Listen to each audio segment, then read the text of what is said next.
Welcome back into another video. In today's video, we're going to look at every major license that people want in DBD and speculate how difficult it would be for behavior to license each of them into Dead by Daylight. The tier list will be organized using facts about each license and evidence-based speculations. How's it going, everyone? My name is Schmuckles. Make sure to like this video and subscribe to the channel if you want to see more content like this. I also stream on Twitch on Wednesday and Sunday nights. The link for that is in the description below. These are the popular horror licenses that we're going to rank on this list. We've done licensing videos for all of these licenses. If you want to see that full playlist, you can click on the title above. In this video, we're going to interpret information from the past as well as bring you all new information on the most popular horror IPs out there. The tier list we're about to define is not taking into account if behavior wants the license or if the license has been teased in the past. It also isn't analyzing if the license fits into DBD or not. We're going to assume for each case individually that behavior wants the license in Dead by Daylight. So this tier list is going to be how easy would it be for behavior to license the IP into the game if they want it in the game. The major factors that we're going to be talking about are: have the license holders licensed the content out before? Does behavior have any business relationships with the license holders? Do the license holders have a history of being stubborn with licensing their IPs? And do the license holders have their own game developers, whether that be a sub company or another dev team that they frequently work with? If the license holder company already works with game devs, then they're less likely to want to shop around their IP and let independent game companies like behavior profit off of it. This is a pretty likely explanation for why Stranger Things left DBD. Also, this tier list is not speculating for what's most likely to come next. For example, let's say that the Last of Us devs Naughty Dog contacted behavior and said that they're willing to do a crossover. Well, that would put them in our highest tier. But the next licensed chapter could be someone from a lower tier, like Chucky, for example, because even though it was a harder license to land, behavior prioritized it. So this tier list is based on research and evidence-based speculations how easy it would be for behavior to do each crossover, not the order that we're going to see these IPs come into DBD. Here are the 5 tiers. We have the S tier licenses. These are licenses that have had a history of being open with collaborations in the past. They're going to be both open to collabs and connected with behavior in some way, shape, or form. I'd imagine most of these licenses are going to be video game companies. We have the A tier licenses, which are licenses that have done multiple recent collaborations. So they're more active licenses in general, but they're not necessarily connected to behavior. Or alternatively, the license holders could be unclear if they're open to collabs. And what's going to qualify them for an A tier in this case is if they're strongly connected to behavior in some way. Our B tier is the wildcard tier. The reason the wildcard tier is really high still is because these are licenses that are still legitimately possible, even if it's hard to place them in the A tier. These are licenses like Pinhead. The license holder's attitude toward crossovers is unclear. There are certain movie franchises that are much older franchises, so licensing their IPs into a video game may not have been talked about, or they've done one collab like a long time ago. There's a lot of parallels between the world of movies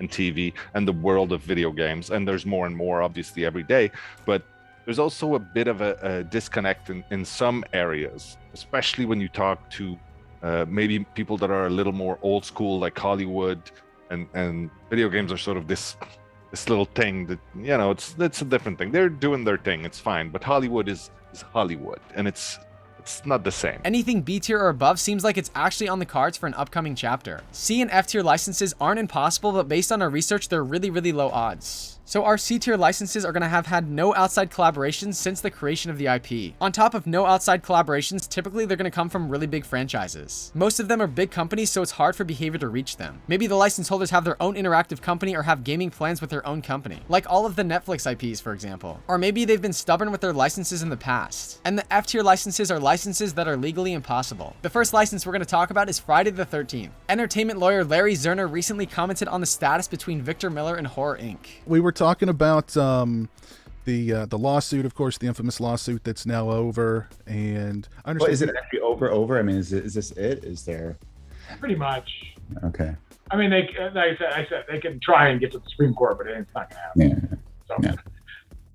Wow. If I'm correct, that Victor then would, I guess, own control or have rights to just the first movie in domestically. So does that mean then, like any future movies, someone has to make a deal with Sean and Victor and the studio? Exactly. Okay. Exactly. It's Zerner's opinion that the lawsuit is over and no more appeals are going to be happening. Victor Miller also made an unofficial statement on the situation. What more can I say is that it is all up to the people who are sitting down with lawyers at this point, and I'm not one of them. Maybe I'm an attorney, and it's just a question of the settlement, and then we can get on with the business. Victor Miller also commented on the Friday the 13th game and if that game will ever be revived. Do you personally think that the game will ever see new content again? I do not know enough, but I certainly hope so. my God, I mean, that's fun. I've never written for a game before. I'd love to try it. Since an agreement hasn't been announced as of the making of this video, this license is legally impossible and is an F-tier license. After an agreement is made, I'd say that the Friday the 13th license is going to instantly jump to an A-tier or S-tier license. If you want to know why that is, you can click on the title above. In our Candyman licensing video, we talked about how different versions of Candyman is owned by different movie studios. Somebody tagged Tony Todd on Twitter and said, "Please sir, can you help me track down who owns the rights to Candyman now?" Sony says their rights have expired and Google is no help. And Tony Todd replied MGM. I'm not entirely sure that this is accurate. I researched this topic thoroughly and tried to track down the Candyman video game licensing rights to see if MGM owns them entirely, and I couldn't find an answer. I even emailed the MGM licensing department and I couldn't find a response. On their website, they're able to stream Candyman Farewell to the Flesh and the Candyman reboot. So if anything, MGM is the most recent and active license holders in the Candyman franchise. Also in September this year, it was announced that MGM was unveiling a lineup of bloody fantastic new Candyman merchandise. MGM is listed as the license holders on the Funko Pop poster, so I'd say it's very likely that they're able to license a version of Candyman into DBD. I tried to see if MGM has ever licensed any of their IPs to other video game devs, preferably indie game devs that match their profile of behavior. In 2006, they worked with Activision to license James Bond into a video game. In an interview about it, Travis Rutherford, MGM's Executive Vice President of Consumer Products and Location-Based Entertainment, said Activision's proven expertise in developing cutting-edge games, their core competency in managing large movie franchises combined with global appeal of the James Bond property will create a new benchmark for the next generation gaming experience. This article also gave an interesting breakdown of the branches of ownership within MGM. The interview really went into detail about how Activision would be able to handle a giant IP like this. Well, we know that Behavior has proven that they can handle giant horror IPs. Kote talked about honoring licenses in this interview. We've created a game that allows us to bring in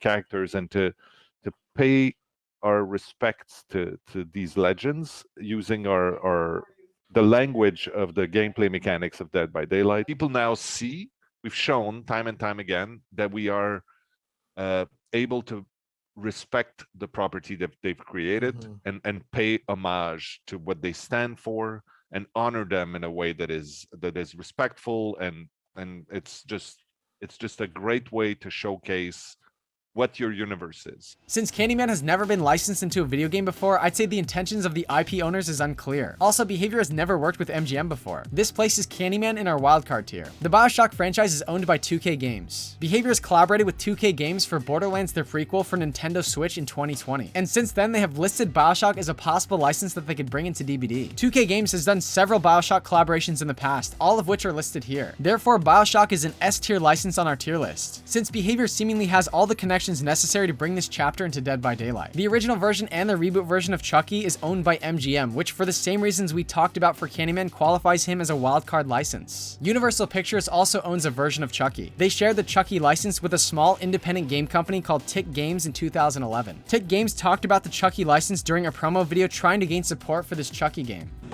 Tick Games has acquired the Child's Play Chucky license, and we're making a slasher game. Making awesome gameplay with crazy graphics and lots of blood and gore is really expensive for a medium-sized company like ours. Get in on the action. Tons of goodies, tons of prizes, and a chance to get in on the game. Wait. This game failed, and this was the only time that Chucky was legally brought into the video game space. One collaboration from 2011 with Universal's Chucky still keeps Chucky in our wildcard tier. The Last of Us is owned by Naughty Dog, which is a sub-company of Sony. They had a crossover bringing bloaters, stalkers, and clickers to Diablo 3. Some of Sony's employees have moved over to Capcom since Naughty Dog made The Last of Us. So it seems like a possible IP that Behavior could connect with because they already worked with Capcom on the Resident Evil chapter. So The Last of Us qualifies as an A-tier license. Springtrap is owned by Scott Cawthon. Scott Cawthon announced he would be retiring after a whole bunch of drama has happened on Twitter, which we talked about in this video. This happened about 6 months ago. If Scott is feeling the same way still, Steel Wool Studios seem like favorites to take over the franchise. Dawko interviewed the Steel Wool Studios dev team leaders before the release of FNAF Security Breach, and they really do seem like the favorites because they have an excellent relationship with Scott. An enormous thank you to Scott. Like collaborating with him has been an incredible experience from my perspective. It just super into our ideas, gives us amazing ideas to run with, really helps put fuel in the tank. It's been it's been a really good working experience, honestly. Oh, that's good. The executive producer of Steelwool Studios, Ray McCaffrey, recently released the first wave of the security breach patch notes, so they've played a significant role in the franchise. In fact, it kind of seemed like Daco might think that Steelwool could own FNAF soon based on what he said at the end of the interview. Honestly, I'm just so excited, and I'm looking forward to the future with you guys as well. I really am. You guys are so talented. You got an amazing art team. You guys are amazing. Andrew as well. Kai, who Andrew and Kai, who I've met as Andrew. Hi, Andrew, if you're watching. As of right now, Scott hasn't done any FNAF crossovers with other video games, so Springtrap qualifies for one of our lowest tiers. I reckon this would be a difficult license for Behavior to get based on everything we know. Although some of the FNAF fan-made games have a multiplayer mode, none of the official FNAF games have an online mode, and that includes FNAF Security Breach. Any plans in the future for multiplayer? Have you guys ever thought about that in the back of your minds at all? I mean, certainly thought about it. We've talked about it, but nothing concrete right now. But it certainly, I mean, as game developers and having made multiplayer games in the past, like we talk about it all the time. The thing about multiplayer, and just kind of go back to one of the earlier things I said, like that is an undertaking. That is an undertaking. And again, we are an indie studio. We've built an indie game.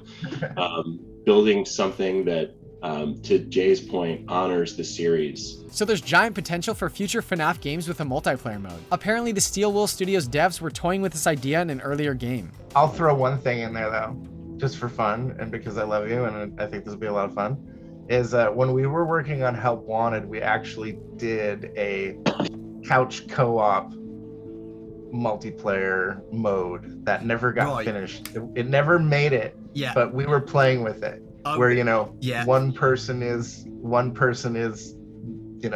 sitting in the middle of the room, and all the other players, and they've got the headset on, and all the other players are in controllers, but they've got the bots, and they're trying to jump scare the player that's trying to protect themselves in the office, and it was fantastic. Yeah, I remember talking about that ages ago because somebody found it in the files or something. Oh, of course they did. Yeah. The point is, if Scott Cawthon or the new IP owners want to take FNAF in a multiplayer direction, then Springtrap and Dead by Daylight probably isn't a good idea for them. Why would they let Dead by Daylight be the first game ever to have Springtrap as a playable character? Scott could release an epic FNAF game that does this, and if DBD does it first, that could be an opportunity lost for his franchise. Honestly, maybe the best way for Scott to interpret the Springtrap and Dead by Daylight hype is for him to make his own FNAF multiplayer game with Springtrap as a playable character. It could even be asymmetrical. There's clearly enough characters and killers in this franchise to make an idea like this work. Maybe a multiplayer mode takes the FNAF franchise to the next level. We saw Capcom do something similar with Resident Evil. They added an asymmetrical multiplayer mode to their single-player game for the Resident Evil 3 remake. This was the first game with Nemesis and Mr. X as playable characters. In general, it seems like Scott doesn't want to let other video game companies profit off of his IP, which is totally fine. It's totally his choice. If FNAF collaborations were to ever happen, especially a top tier one like Springtrap and Dead by Daylight, that could be taking traffic away from the FNAF franchise. I've had many people tell me that DBD would be their main game if Springtrap ever came to DBD. So even though Scott is aware of the hype, it just might not be a part of his personal vision. Scott's hesitation for FNAF collaborations in general places Springtrap in our C tier on our tier list. The Evil Within was created by Tango Gameworks, a Japan-based game dev company. The owner of the company was one of the founders of Capcom. Since there's a clear possible connection for Behavior to license this IP into DBD, but Tango Gameworks has never done any crossovers, this is an A tier license, not an S tier. The rights to Slenderman are super unclear. According to the United States Patent and Trademark Office, Slenderman is trademarked by Mythology Holdings. This is pretty much in line with a few other sources I've seen. Slenderman was a playable character in the third-party game Terradrome Rise of the Boogeyman. These game devs brought Slenderman and a bunch of other licensed characters into the game illegally. Once the game grew, they were forced to remove all the horror IPs. Apparently, Warner Bros. Reached out to them and forced them to remove Freddy Krueger. The lead game designer on this project tried to get the rights to Slenderman. I reached out to him while he was live streaming. Yes, we did try to get the license for Slenderman. We did not get it because when we asked at the time when we was trying to ask for it, I believe the license holder went ahead and gave a license to the to that god-awful Slender Man movie, and they didn't want to, give out any more licenses for the character.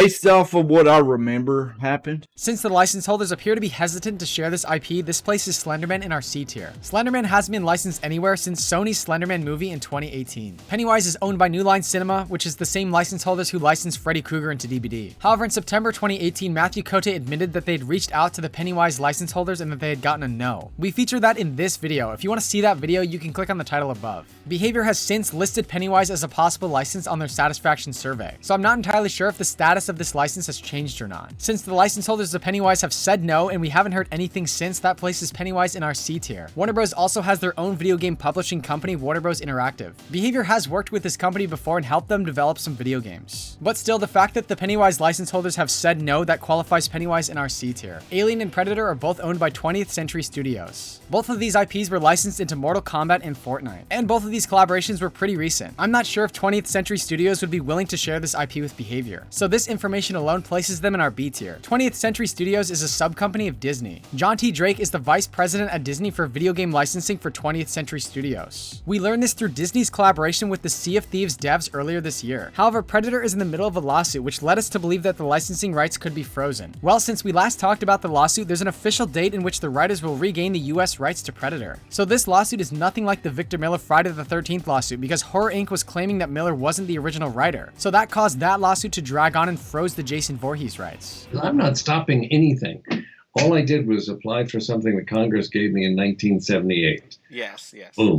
And if they had not fought it, if they said, "Oh, okay," then you'd be playing Jasons and knocking off Mrs. Voorhees all over the place. But by trying to block me, everything got screwed. If anything, the Predator lawsuit is more comparable to Clive Barker regaining the rights back to Pinhead, which was completed this past Sunday. So this means until this date, January 13th, 2023, 20th Century Studios are rushing the new Predator movie release date, and are probably going to be more willing to license Predator into DBD. This 2-year notice, just like the Hellraiser lawsuit, is the use it or lose it window. 20th Century Studios have until this date in 2023 to make as much money as possible, and then they're going to lose the rights to the original screenplay. So we're going to throw Predator up to our A tier for these reasons. The Walking Dead is owned by AMC. AMC has worked with multiple independent game companies to bring characters like Rick, Daryl, and Negan into different games. One of the collaborations I want to focus on is The Walking Dead No Man's Land. In 2015, AMC negotiated a contract with a small indie mobile game company. A little indie studio based in Finland managed to license the rights to AMC's The Walking Dead. The game dev said, "We put a lot of effort into the concept, went through a lot of work to get through to the right people at AMC and pitched hard. Us and AMC had very similar thoughts on how the show would translate into a game and what the experience should be. That was what in the end sealed the deal, plus our 10+ year experience in the gaming business." So AMC's The Walking Dead has collaborated with all different types of game devs before. I reckon with the right pitch, AMC would be willing to work with Behavior on a Walking Dead chapter. I mean, they've worked with smaller, less established game devs in the past. There's no official collaboration history between Behavior and AMC, but nonetheless, this qualifies The Walking Dead in our A tier. Outlast is owned by Red Barrels, another game dev company based in Montreal. In our Outlast licensing video, we talked about how Behavior said during the For Honor collaboration that everyone knows everyone in the small but successful Montreal gaming industry. Behavior has never worked with Red Barrels before, and the Outlast devs have never collaborated with other video game companies with Outlast. We're positive that Red Barrels is aware of Dead by Daylight though. On Twitter last year, Red Barrels released new screenshots of the Outlast trials. Somebody said, "I hope this game is not like Dead by Daylight where you can play as a killer." Red Barrels responded, "The Outlast trials is not asymmetrical. You can play either co-op or solo." Since Outlast is committed to not being an asymmetrical game, I feel like Red Barrels would be more willing to work with Behavior. I mean, it seems like an asymmetrical game is kind of out of their niche anyways. Since Behavior could likely connect with the Outlast devs, Outlast is an A tier license. Dead Space is owned by EA. In our Dead Space licensing video, we talked about how EA and Behavior have collaborated on projects before in 2009 and 2010. So arguably, Dead Space should be A tier. However, EA is a really big company, possibly not looking to share their IPs, especially since they have a reputation of being a greedy enterprise. So I could see a serious argument for Dead Space being a B tier license, but we're gonna place it in the A tier for now. The Thing is owned by Universal Pictures. In our Thing licensing video, we talked about how in 2002, Universal worked with an indie game dev to make a Thing video game. However, Behavior's never worked with Universal on any licensing projects. So this profile somewhat matches MGM's Chucky and Candyman. So The Thing is in our B tier. So this is our final tier list. Do you agree with my tier list decisions? Did I miss any licenses that you would like to see in Dead by Daylight? Let me know in the comments below. Make sure to like this video and subscribe to the channel if you want to see more content like this. Thank you so much for watching this video. I'll see you in the next one.